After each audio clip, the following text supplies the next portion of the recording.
Hi friends, online agriculture classes के official YouTube channel पर आप सभी का हार्दिक स्वागत अभिनंदन एवं वंदन करता हूं। जैसा कि हमने आपसे कहा था कि आप लोगों ने कमेंट्स भी किया था कि सर जी और भी इंटरव्यू सेशन आप लाइए एसटीए और डीएचओ से संबंधित। तो आइए हम आपसे ऐसे शख्सियत से परिचय कराने जा रहे हैं जिनको हमें नहीं लगता कि आप लोग भली भांति न जानते होंगे। बहुत ही कम लोग होंगे जो नहीं जानते होंगे, लेकिन मेरे अकॉर्डिंग 90% लोग जानते होंगे। तो आइए फर्स्ट ऑफ ऑल सबसे पहले हम सर से ही परिचय इनका जानते हैं और किस पद पर विराजमान हैं। आइए। धन्यवाद। मैं doctor Mulayam Yadav, senior technical assistant group A, और मेरी शिक्षा और दीक्षा आपके उत्तर प्रदेश में बहुचर्चित विश्वविद्यालय चंद्रशेखर आजाद कृषि प्रौद्योगिकी विश्वविद्यालय से है। जैसा कि सर जी ने अपना परिचय बताया, तो अब आइए जो आपके प्रश्न थे कि जैसे एसटीए सीनियर टेक्निकल असिस्टेंट और डिस्ट्रिक्ट हॉर्टिकल्चर ऑफिसर के संदर्भ में कि इसका स्ट्रेटेजी क्या होता है, कैसे आपको पढ़ना चाहिए। तो फर्स्ट ऑफ ऑल हम जानते हैं सर से दोनों की योग्यता, डीएचओ और एसटीए की योग्यता क्या होती है। योग्यता की अगर बात हम लोग करें तो डीएचओ क्योंकि क्लास 2 की है, इसके लिए जो बेसिक है कि बेसिक कृषि होना चाहिए। और एसटीए की बात करें तो एसटीए स्पेसिफिक हो जाता है। एसटीए जो है सस्य शाखा से भी आता है, डेवलपमेंट शाखा से आता है, रसायन शाखा से आता है, और उसके अलावा जो है बॉटनी से आता है। एसटीए का जो डेवलपमेंट से आता है वो किसी भी सब्जेक्ट से अगर आप एमएससी हैं, वो चाहे आप हार्टिकल्चर से हो, इकोनॉमिक सॉइल साइंस, किसी भी सब्जेक्ट से आप अगर एमएससी किए हैं तो आप डेवलपमेंट का जो सीनियर टेक्निकल असिस्टेंट का पद है उसके लिए एलिजिबल है। लेकिन अगर आप केमिस्ट्री ब्रांच में जाना चाहते हैं तो उसके लिए एसटीए में जाना चाहते हैं तो उसमें आपकी एमएससी सॉइल साइंस से, सॉइल केमिस्ट्री या फिर soil conservation and water management से होना चाहिए। और अगर आप सस्य शाखा में जाना चाहते हैं तो जो एमएससी है वो सस्य शाखा में एमएससी की डिग्री होनी चाहिए। और ऐसे ही अगर आप बॉटनी में जाना चाहते हैं तो जेनेटिक्स एंड प्लांट ब्रीडिंग से जो है पीएचडी की डिग्री होनी चाहिए।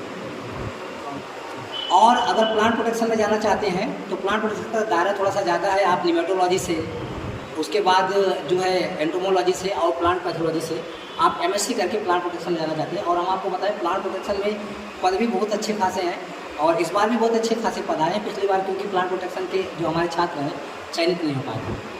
तो सर जैसे पिछली वर्ष चयनित न होने के कारण जो था कि उसमें कुछ क्राइटेरिया थे, कुछ परसेंटेज था, उसका क्यों खाली सीटें गई थी? क्या इस बार भी खाली सीटें जाने की संभावना है या कैसे, क्या प्रोसेस इसका? पिछली बार का जो पेपर मेरी का करवाया गया था वो पैटर्न एकदम टीचर्स लेवल पे दे दिया था और एग्रीकल्चर वाले बच्चे उतना ज़्यादा पढ़े नहीं थे।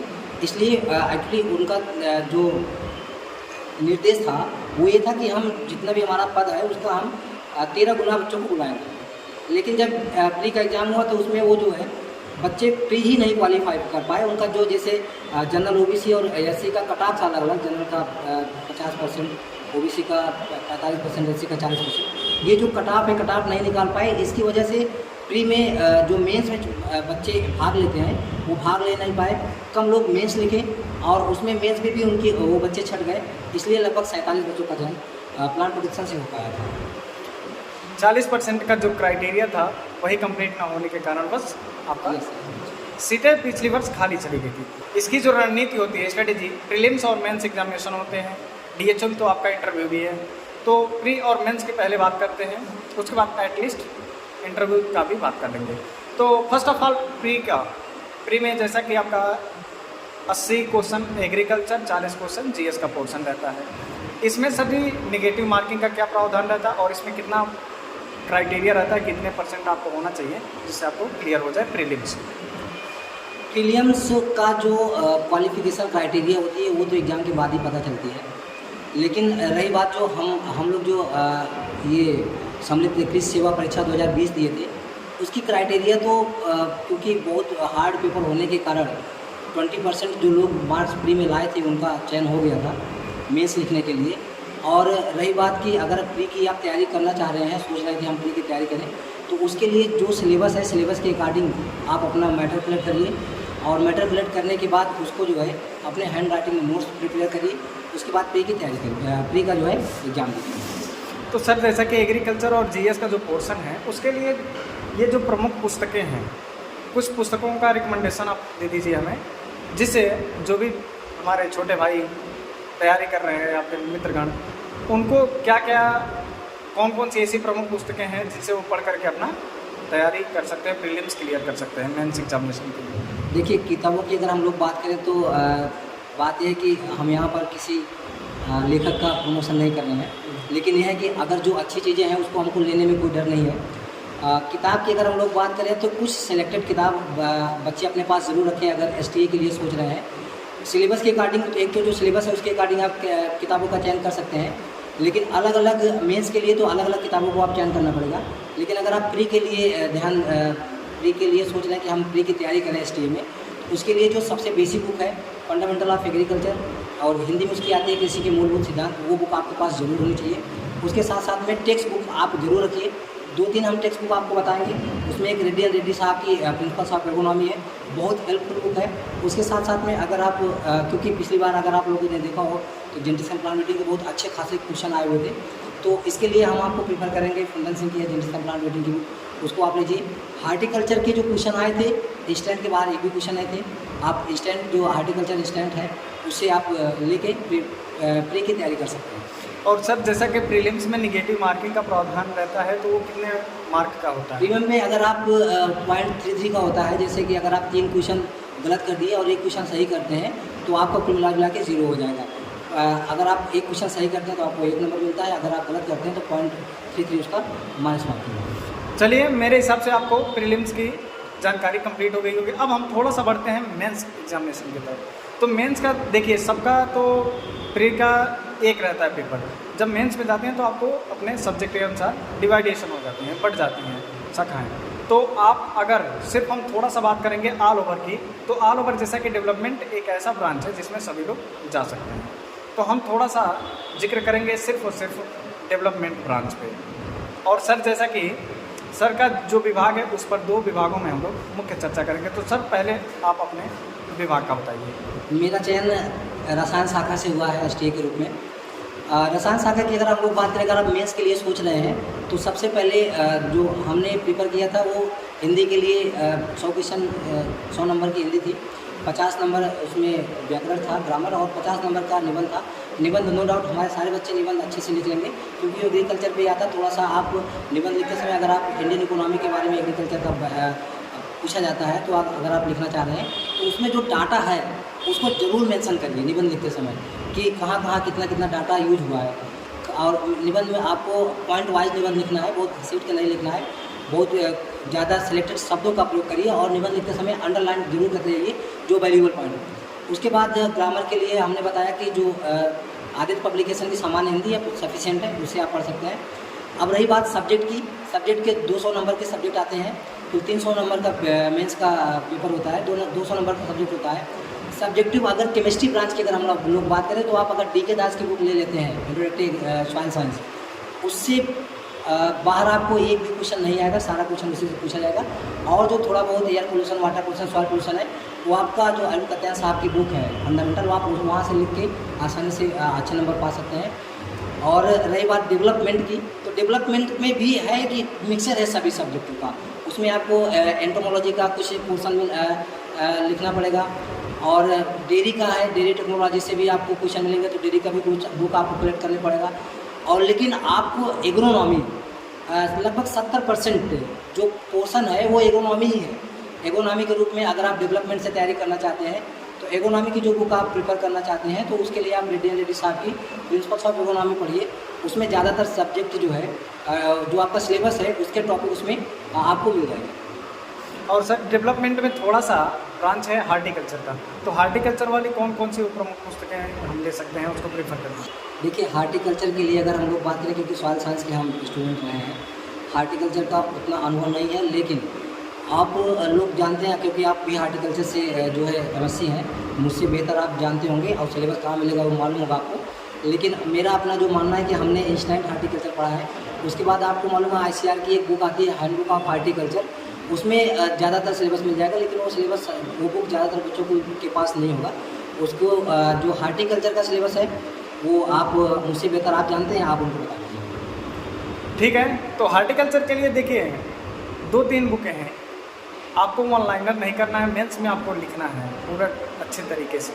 तो आप 2-3 बुकों का उठा करके जो भी चैप्टर दिया है, जैसे मैंगो कल्टीवेशन दिया है, तो उसको तीनों 2-3 बुक को उठा लीजिए। जैसे इंस्टेंट हो गया बेसिक के लिए, फिर उसके बाद आपका क्लास टेस्ट हो गया, उसके बाद एसेंस ऑफ हॉर्टिकल्चर हो गया। तीनों बुक को उठाइए और तीनों से मैटर कलेक्ट कर लीजिए। और बाकी रहा एरिया एंड डिस्ट्रीब्यूशन की, तो वो आप नेट से निकाल लीजिए या फिर कहीं ICAR के ऑथेंटिक वेबसाइट के माध्यम से, IIHR से वेबसाइट से जा करके निकाल लीजिए। चलिए अब थोड़ा सा हम बढ़ते हैं। इसमें आपके समक्ष दिख रहा है कि जैसे मान लीजिए आपने प्री क्लियर कर लिया, मेंस कर लिया क्लियर, उसके बाद DHO में थोड़ी सी बात रह जाती है इंटरव्यू की। तो सर इंटरव्यू के बारे में थोड़ा सा जिक्र कर दीजिए।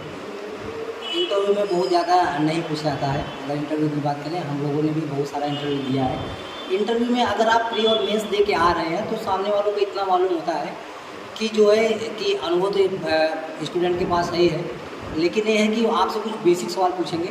वहाँ पे आपकी एक्टिविटी क्या होगी, आप एंट्री कैसे करते हैं, इन सब चीज़ों पर विशेष ध्यान दिया जाता है।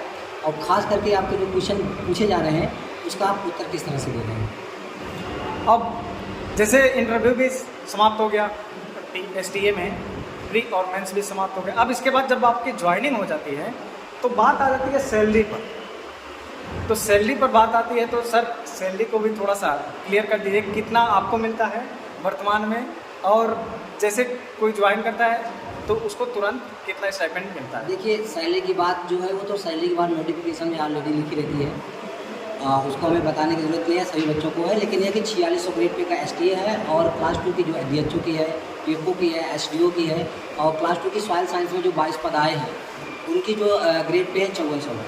तो 4600 जो ग्रेड पे है उस पर आपको 54,900 रुपये मिलता है, बेसिक पेमेंट मिलता है। उसके साथ साथ में आपको TA मिलता है, DA मिलता है, HRA मिलता है। तो वो DA कितना होगा वो डिपेंड करता है कि कितना DA में कितना पैसा आपको मिलेगा, वो डिपेंड करता है कि DA कितना % बढ़ा हुआ है। ये जो DA है वर्ष में 2 बार बढ़ाया जाता है। जो हमारी भाजपा सरकार है ये जो है 4% बढ़ा रही है। DA बढ़ता रहता है। अभी हम लोगों को जो DA मिलता है 50% मिलता है। इसका मतलब ये है कि जो हमको 45,000 रुपये मिलता है उसका 50% और मिलेगा। साथ साथ में हम लोगों का इंक्रीमेंट लगता है, वो साल भर में एक बार इंक्रीमेंट लगता है, 3% बढ़ता है। और उसके बाद जो अगर आपको आवाज़ नहीं दिए हैं तो आवाज़ के रूप में आपको HRA मिलेंगे, TA मिलता है अगर आप कहीं आते जाते हैं। तो कुल मिला के सैलरी जो है ठीक ठाक मिल जाती है। लगभग राउंड फिगर में थोड़ा सा बता दीजिए, हम ये जानना चाहेंगे। ग्रेड पे तो सर लिखा हुआ है सब कुछ, वो चीज़ नहीं समझ में आती, लेकिन आपने अनुभव किया है तो मैं ये जानकारी चाहूँगा। राउंड फिगर में थोड़ा सा बता दीजिए, कितने रुपए 1000 में आप बता दीजिए। एक्चुअली जो सैलरी भी है वो एक्चुअली अलग अलग महानगर में जो हमारे STA वाले हैं, क्योंकि आपको मालूम है ये जो हम लोगों का पोस्टिंग होती है तो X सिटी, Y सिटी और J सिटी में होती है। तो जो महानगर है वहाँ के बच्चों की सैलरी ज़्यादा है और जो नगरों में है उनकी सैलरी कम है। सैलरी की बात हम लोग करें कि अगर ऑल ओवर 75 to 80 के आसपास 1000 ये मान के चलिए कि 75 to 80 हज़ार के 75 से 80 हज़ार प्रत्येक महीने आपको मिलती है सैलरी STA में ज्वाइन होने के उपरांत। अब हम आ जाते हैं इसके बाद कट ऑफ पर, थोड़ा सा बात कर लेते हैं कट ऑफ पे। तो सर जैसे कि पिछले वर्ष का कट ऑफ बताया कि क्लियर नहीं, 40% का जो क्राइटेरिया था वो नहीं क्लियर हो पाया। तो इसका जो लोक सेवा आयोग का क्राइटेरिया रहता है वो कितना कट ऑफ रहना चाहिए कि आप प्रीलिम्स क्लियर कर सकते हैं, मेंस क्लियर कर सकते हैं? देखिए, जो हमारे बच्चे हैं अगर वो मेंस लिखेंगे प्री कट ऑफ होने के लिए, मुझे लगता है कि क्योंकि ये जो STA का एग्ज़ाम होता है उसका क्वेश्चन सॉल्व करना थोड़ा सा टिपिकल होता है और जो कट ऑफ है वही निकालने बहुत है। मेरा जहाँ तक अनुभव है, क्योंकि पेपर टफ आता है, अगर वो कट ऑफ निकाल ले रहे हैं तो जाहिर सी बात है वो अपने आप को सेफ समझें कि वो उनका मेंस में चयन हो जाएगा। कट ऑफ का मतलब है कि अगर 100 क्वेश्चन 120 क्वेश्चन है तो उसका 40% अगर OBC है, अगर SC है तो 40%, OBC है तो 45%, और अगर जनरल है तो उसका 50% है। तो अगर आप जो जैसे सपोज करिए 120 क्वेश्चन है तो 50% अगर आप जनरल में है तो 60 क्वेश्चन के आसपास अगर आप सही कर दिए तो आपका चयन हो जाएगा। नो डाउट कट ऑफ आप निकालिए, चयन हो जाएगा।